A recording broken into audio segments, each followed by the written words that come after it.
যদি আপনি সবুজের রাজ্যে হারিয়ে যেতে চান, ইতিহাসের অলিগলি ছুঁয়ে দেখতে চান, শতাব্দী প্রাচীন স্থাপত্য কিংবা পাহাড়ি প্রকৃতির নিঃশব্দ আহ্বান শুনতে চান, তবে আপনাকে যেতে হবে শেরপুর।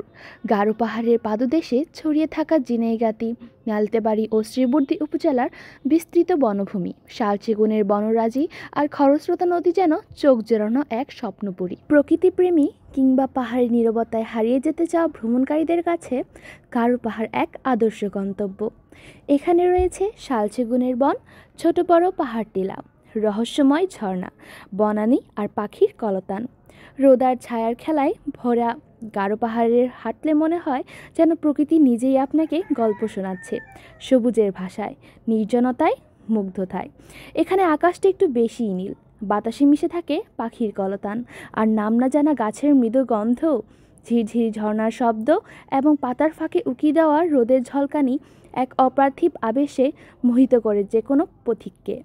গারো পাহাড়ে শুধু একটি ভৌগোলিক স্থান নয়, এ যেন নিসর্গপ্রেমীদের জন্য এক প্রার্থনার স্থান, প্রকৃতির নিঃশব্দ ভাষায় লেখা প্রেমপত্র। শেরপুর জেলার জিনাইগাতি উপজেলার সীমান্ত ঘেঁষা কংসাউ ইউনিয়নের অবস্থিত গজনী অবকাশ কেন্দ্র যেন প্রকৃতি আর আধুনিক বিনোদনের এক অনবদ্য মেলাবন্ধন। গারো পাহাড়ের পাদদেশে সবুজ বনানীর মাঝে এই পর্যটন কেন্দ্রটি বহু বছর ধরেই ভ্রমণ পিপাসুদের কাছে এক আকর্ষণীয় গন্তব্য।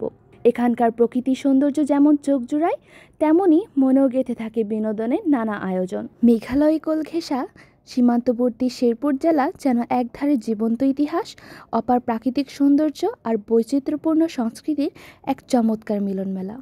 আমি গর্বিত একজন শেরপুরবাসী হয়ে। আপনাদের সবাইকে আমাদের এই সুন্দর শেরপুরের আসার আমন্ত্রণ রইল। সবাই ভালো থাকবেন। Take care. আল্লাহ হাফেজ।